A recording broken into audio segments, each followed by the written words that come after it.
Ne bih poželeo ne samo ni jednom Srbinu, nego ni jednom čoveku na kugli zemaljskoj da doživi to što sam doživeo ja. Ponavljam, ni jednom čoveku na kugli zemaljskoj. Čovek bez slobode samo o slobodi razmišlja. Naravno, još o ponekim stvarima uz to. Sem fizičkog ograničenja, svih tih 10 godina sam bio slobodan. Sem tih zidova preko kojih nisam mogao da preletim. Pred sobom sam bio slobodan čovek. Dogod mi je misao slobodna. Sa njom nisu mogli ništa da urade. Tako sam se osjećao. Dragoljub Milanović, generalni direktor RTS-a u vreme NATO agresije na tadašnju Saveznu Republiku Jugoslaviju, osuđen je za delo koje je počinio NATO. NATO je ubio 16 radnika RTS-a, nacionalne medijske kuće, zaštićene svim međunarodnim konvencijama. NATO je počinio ratni zločin.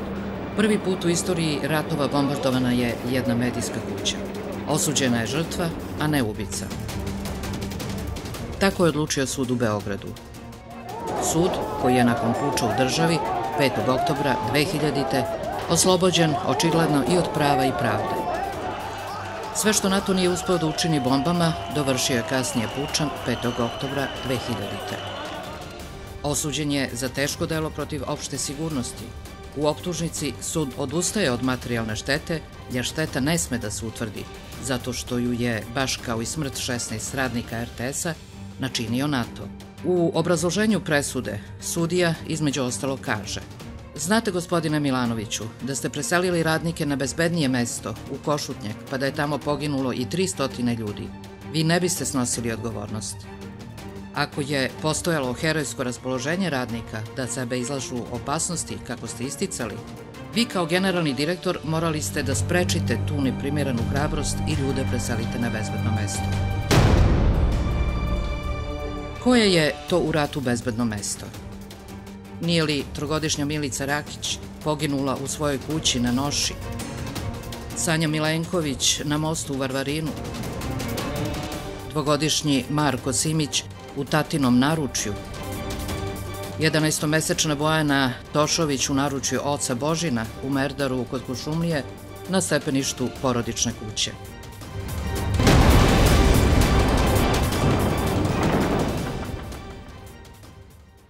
Čiko, ja tebe gledam s neba i vidim te na crnoj ptici. Ja sam onaj mamin cvet, beba, koju si ubrao u batajnici. Dečji život je dar od Boga i od dobrih žena i ljudi, a dečja duša je više od toga, dašak iz Božjih usta i grudi. Kad ti neko Božji dar uzme, njega i kazna Božja čeka. Tuđa smrt mu u život uđe i tu ostaje celog veka. Da ti kažem samo još ovo, pa idi i zaboravi me. Mama će da me rodi ponovo i daće mi još lepše ime.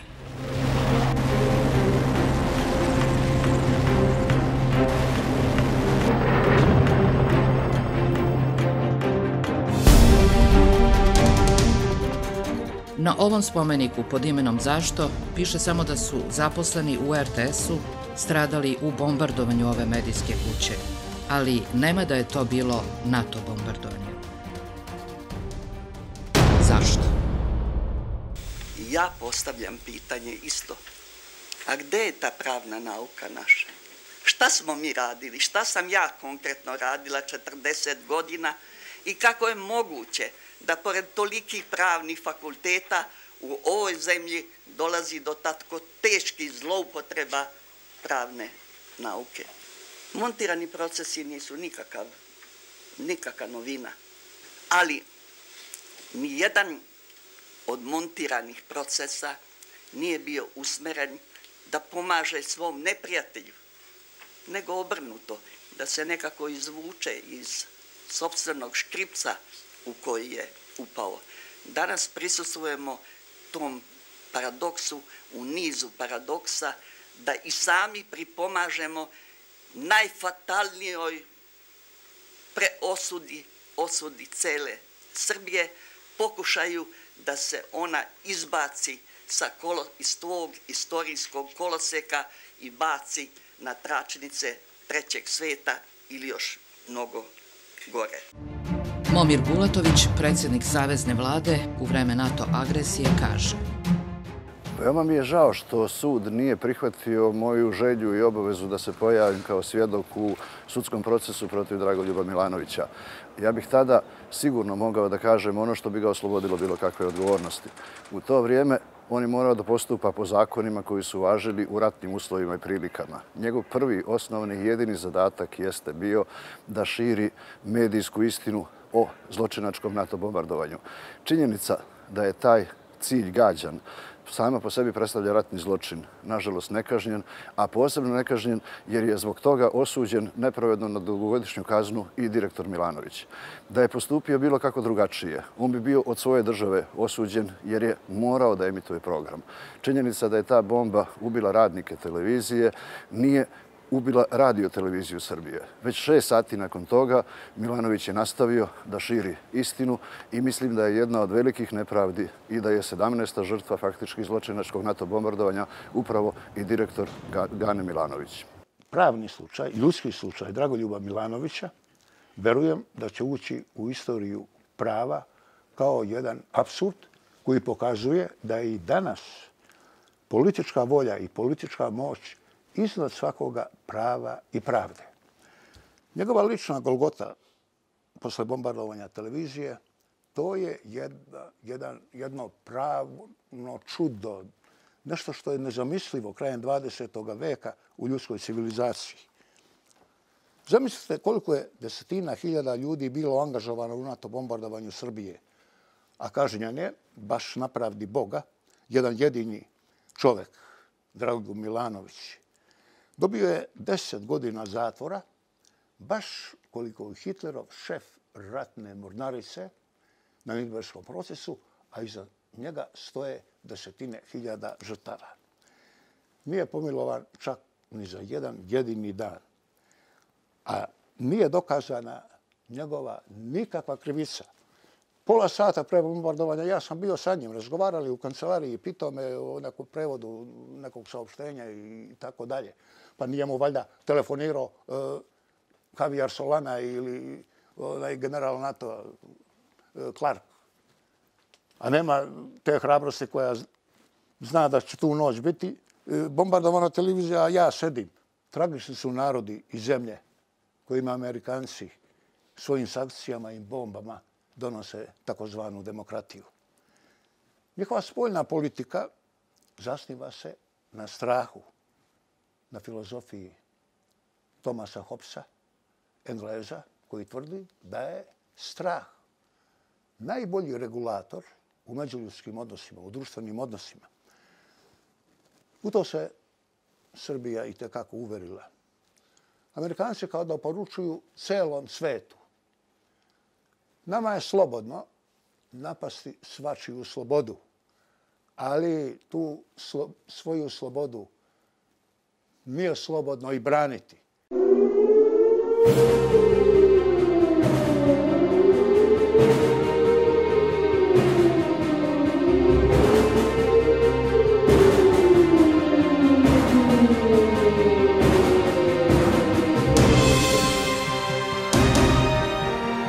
Poštovani gledalci, upravo smo dobili vest našeg reportera iz Prištine da su neprijateljski avioni agresorskih NATO snaga oko 20 časova izvršili raketne napade na teritoriju Kosova i Metohije. Kao što ste čuli, poštovani gledalci, i za Beograd je pre nekoliko minuta dat znak za vazdušnu opasnost. Poštovani gledalci, ostanite mirni.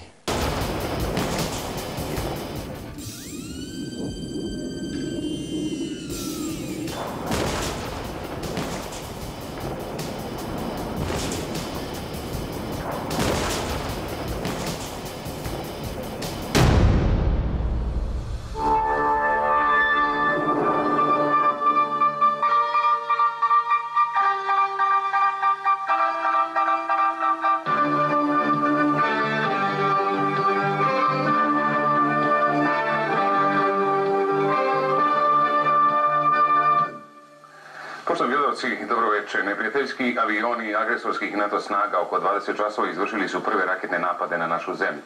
Avijacija NATO je večeras u prvom talasu agresije na našu zemlju gađala ciljeve u Prištini, Kuršumliji, Užicu, Danilovgradu, Novom Sadu, Pančevu i Podgorici, nezvanično saznatanju od vojnih vlasti. Prilikom napada korišćeni su vazdušni prostori Hrvatske, Mađarske i Albanije, obaveštavaju vojne vlasti.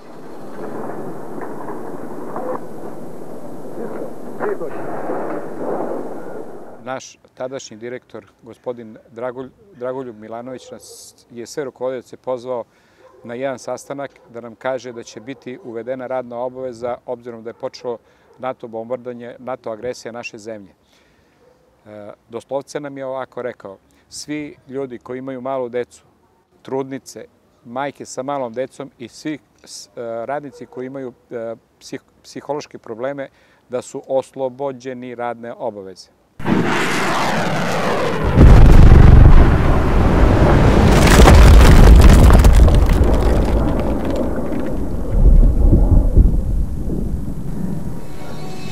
Γράφτηκε στην Ουάσιγκτον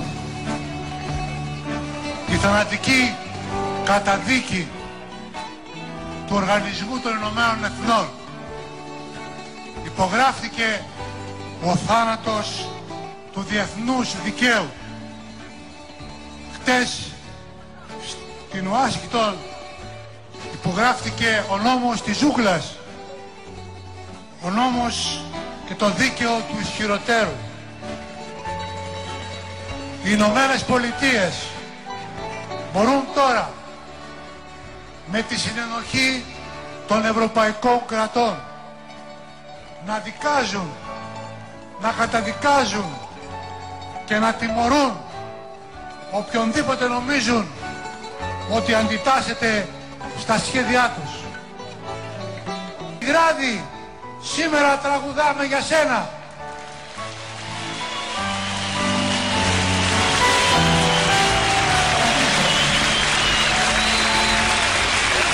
Ας τραγουδήσουμε όλοι δυνατά για να μας ακούσουν. Είμαστε στο πλευρό σας. Κουράγιο, το δίκαιο είναι μαζί σας και το δίκαιο στο τέλος πάντα θριαμβεύει.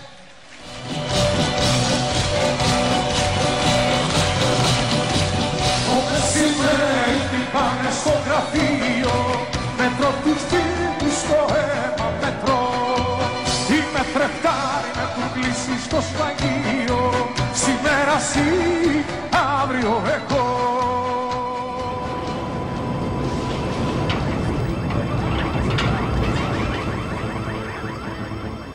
Agresija NATO zlikovaca na našu zemlju predstavlja i više od genocida, više od zločina protiv čovečnosti. Zato što je ubica Clinton prvo prisilio sve da u Ujedinjenim nacijama glasaju za embargo na isporuku oružja našoj zemlji, zatim je organizovao i naoružao teroriste u utrobi naše zemlje i na kraju, kada mu i to nije bilo dovoljno, krenuo je sam sa čitavom svojom monstruoznom ubilačkom armadom na našu zemlju. Zlikovac pomračenog uma pokrenuo je protiv naše zemlje najmoćnije i najubitačnije naoružanje, najsavremenije vojne potencijale ikada do sada upotrebljene protiv naše zemlje, kojoj je zabranjeno da kupuje bilo kakvo oružje. To je kao da razularenoj i do zuba naoružanoj bandi prepustite čoveka kome su vezane i ruke i noge. Ali nema te snage koja može narod savladati. Ovo je narod jedinstveni naš.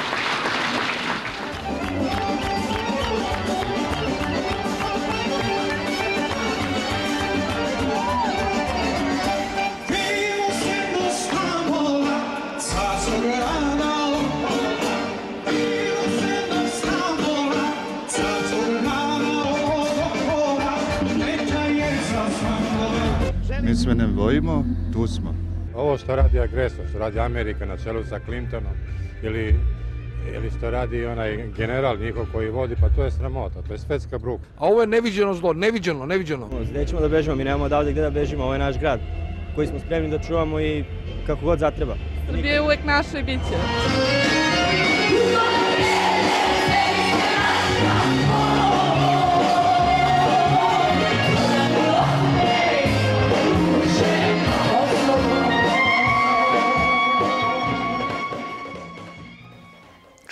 dožive ti mučni prizori, nepodnošljive scene, onda čovjeka zahvati jedna fermentacija, jedno previranje celoga bića, bude se razne emocije, razne asocijacije i čini mi se da je to sve neprevodivo na jezik logike. Postaje mi jednostavno u jeziku tesno. Ja sam video i doživeo mnoga zla. Naravno, i izveštavao sam o tome. Govoreći bez ikakve lirske patetike, mogu reći da je bombardovano sve. Bukvalno sve. Bombardovano je i naše cveće i voće, hrana, voda, reke i njihovi mostovi. Bombardovana je i naša struja, svi energetski kapaciteti, škole, bolnice, crkve. Bombardovane su i 3 naše televizije. A što je najgore, bombardovani su ljudi i deca, njihova sela i gradovi. Suze moje jasno! Jo jasno,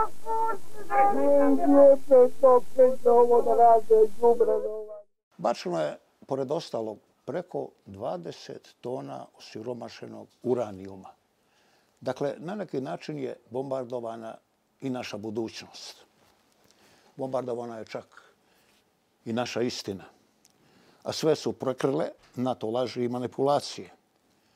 Taj NATO-američki zločin nazvali su humanitarna intervencija milosrdni anđeo. Kakav je samo to cinizam. A to je u stvari bila jedna vrsta genocidnosti. Tu nije nikakvo pretjerivanje u pitanju. Na kraju krajeva bombardovan je i onaj nužni humanizam koji se u svetu sve ređe pominje. Bombardovani su pravo i pravda. Bombardovani su svi međunarodni pravni principi. Na kraju krajeva Amerika, NATO, Evropa bombardovali su i sami sebe. To što su učinili Srbiji, vremenom će biti sve veća opomena celome svetu. Nepoverenje u te sile sve više raste, a svetom se širi strah, pa čak i mržnja prema njima.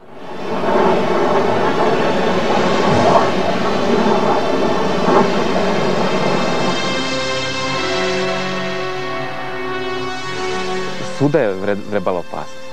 I u gradovima, i ovde, i tako. Ja lično imam 4 dece. Supruga je sve vreme ostajala sama sa njima. Ali, eto, kažem, imali smo snažan motiv. Upornošću mladih momaka smo uspeli da saniramo i da za vrlo kratko vreme osposobimo jedan deo objekta za ponovan rat. To je trajalo vrlo kratko, pošto su nas već sutradan ponovo gađali i ponovo sve ono što smo mi uradili, oni su porušili. Žao java i ona plače za njime. Avala.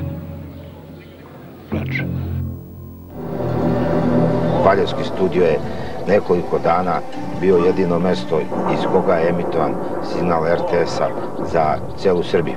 Ova stanica je bila značajna za Radio-televiziju Srbije zbog toga što je prenosila vesti i istinu o dešavanjima u zemlji za vreme rata i bila je jedini izvor slike za strane izveštače i za strane kompanije koje su preuzimali direktno naš program.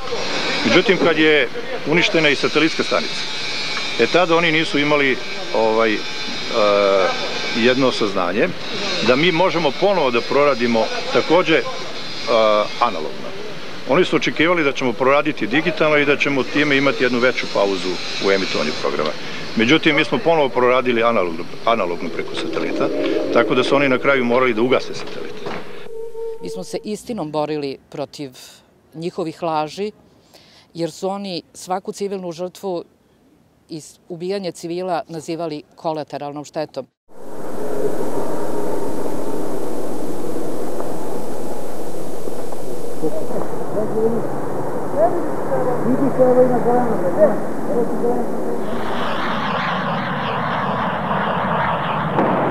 Verujem da će, kada bombardovanje i agresija prestanu, biti vrlo lako nastaviti politički proces. Istakao je, pored ostalog, predsjednik Slobodan Milošević.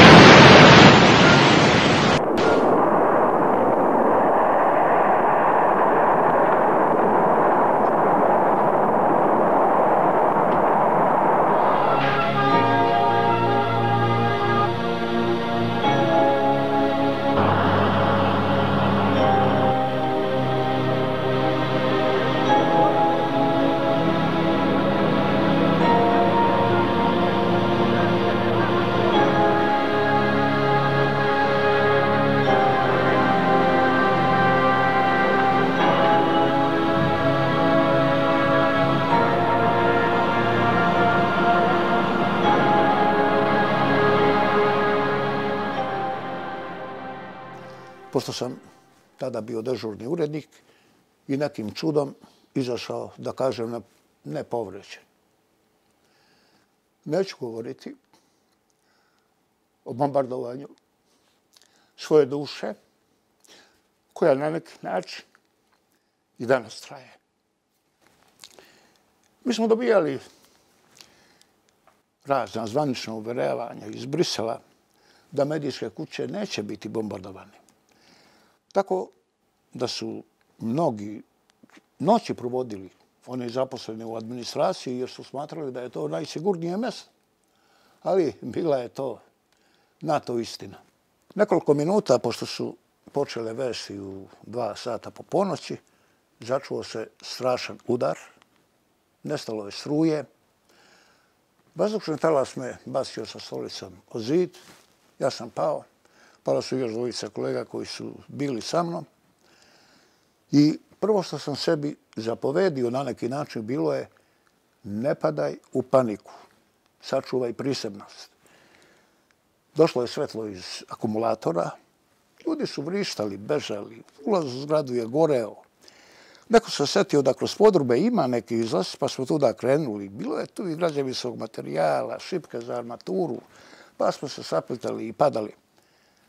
A kada sam izašao, video sam jedan primjer, ne znam, prizor, ne znam u koji krug pakla bi ga Dante smestio. Plač, jauci, dozivanja, sirene hitne pomoći, protivpožarne, sirene milicije, vojske, uspaničeni građani koji su brzo dotrčali i ponudili pomoć. I posle svega, niko od mene, niko od mojih kolega, nije prestajala, nije ubijena, nije bombardovana volja za radom. U nama se probudila, čini mi se, jedna dodatna energija, jedan dodatni entuzijazam da radimo što objektivnije, što ubedljivije, što profesionalnije, što ljudskije. Nama nije bila potrebna propaganda. Jer svet je znao, mogao je da sazna upravo zahvaljujući našoj televiziji šta se dešava i kako izgleda ta NATO humanitarna intervencija. Možda su nas zato, u stvari pre svega zato su nas bombardovali, a morali su onda naći krivca zašto su to uradili. Krivac je morala biti televizija i njen generalni direktor Dragoljub Milanović. To je jedan apsurd nad apsurdima. Neposredno po zločinačkom raketiranju zgrade naše nacionalne televizije, Bill Clinton se susreo sa novinarima. Tom prilikom Wolf Blitzer, izveštač CNN-a, zapitao je američkog predsjednika zašto je autorizovao bombardovanje RTS-a, odnosno šta mu je prolazilo kroz glavu kada je u suštini autorizovao ubijanje tamo zaposlenih ljudi. Suočen sa direktnim i neprijatnim pitanjem, Clinton je odgovorio: naši vojni lideri u NATO-u veruju na osnovu onoga što smo videli i što su nam drugi rekli da je Srpska TV ključni instrument komandovanja i kontrole jugoslovenskog rukovodstva. Preko te televizije Srbi šire mržnju i dezinformacije. Kako je pitanje konkretne odgovornosti u ovoj, ali i drugim prilikama i dalje intrigiralo radoznale novinare, američki predsjednik nastojao je da pojasni svoju ulogu, rekavši: ja sam se složio sa njihovom odlukom i mislim da sam dobro uradio. They've described it to me. So you knew the plans? Of course we knew this plan. Because the bombing, because listen to me. Yeah. Bilo je drugih načina da se uništi Srpska televizija, ali mislim da je to dobar potez i političko rukovodstvo se složilo. Jedan od razloga napada na radioteleviziju Srbije su snimci jugoslovenske televizije koji su pokazivali ljudsku cenu grešaka NATO-a, koje su preuzimali i emitovali zapadni mediji, čime su podrivali podršku u ratu u javnosti, pa čak i vojnika alijanse.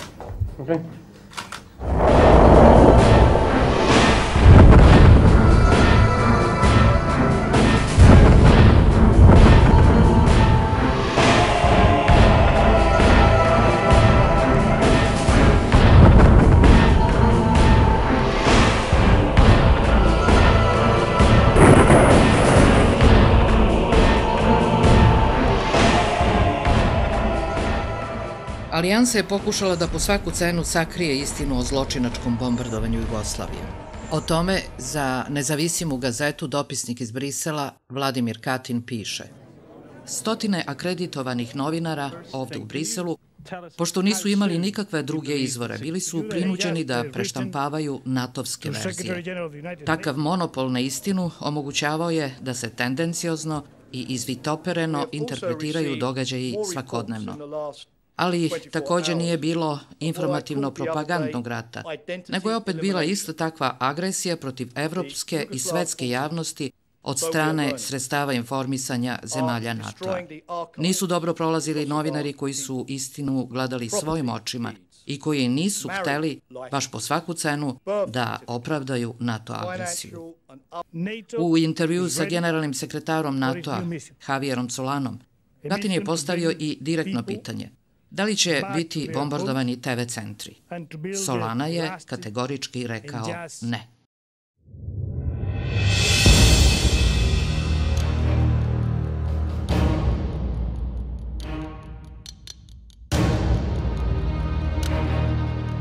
Rušenje ovakvog objekta ne znači ništa sa stanovišta prekida emitovanja programa. Naravno, prekid mora biti u roku od nekoliko sati, ali da se emitovanje programa uvek može nastaviti iz nekog drugog objekta.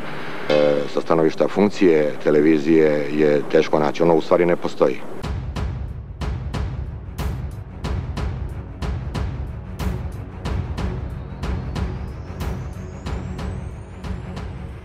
Meni je žao mojih kolega poginulih.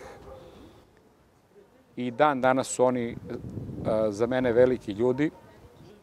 Oni i dan danas žive u našim srcima, u našim sećanjima, jer ljudi kao ljudi kad daju svoj život za nešto veliko kao što je sloboda, nikada не умиру. Когда страна находится под агрессией, все, что делают люди, свободные люди, это их свободный выбор, возможно, даже в какой-то степени выходящий за классические рамки представления журналистской профессии, когда ты якобы должен быть максимально объективен и что-то еще. Каждый человек, попадающий под агрессию, под оккупацию, попытку оккупации своей страны, должен делать осознанный выбор. Либо он воюет теми средствами, которые ему предоставлены, либо, прости, он предатель. Сегодня в мире войны ведутся не только с помощью оружия, но и в первую очередь с помощью информации. И поэтому, к сожалению, иногда главный удар на себя принимают те люди, которые говорят правду. Потому что, устраняя этих людей, оказывается, можно влиять на ведение войны более существенно, чем просто сбрасывать бомбы. Устранив людей, говорящих правду, можно изменить ход войны. И мы видим это на примере вот того дела, о котором мы сегодня говорим, и на примере создания трибунала по бывшей Югославии, потому что там главное не столько выявить конкретных лиц, которые участвовали в тех или иных событиях, сколько переписать историю. И если им удастся это сделать, они выиграли. Поэтому нам очень важно не допустить эту победу, победу в переписывании истории. Агрессор не может писать историю для народа. Dragoljuba Milanovića u zatvoru u Zabeli posetili su osvedočeni prijatelji srpskog naroda Istina i pravde, francuski pukovnik u penziji Patrick Barriot, Tiffen Dixon, advokat iz Kanade, i Petar Hanke, jedan od najboljih savremenih pisaca u Evropi. U priči koju je o Dragoljubu Milanoviću napisao Petar Hanke piše: Ruke skoro 10 godina zatočenog ležale su tokom celog razgovora nepomično, na stolu u sobičku za posete, jedna mirna preko druge, dok se na njih, po završetku odobrenih sati, nije na tren položila i jedna treća ruka. Petar Hanke u knjizi piše: Osjećate li gnev ili mržnju prema odgovornima za vaše zatočeništvo, prema onima ovde i onima tamo? Ne, ništa, samo prezir. Prezir. I kod ove reči lice zatvorenika je postalo još detinjastije i mirnije, možda. Bio je to prizor koji je raširio crte njegovog lica umesto da ih iskrivi u grimasu.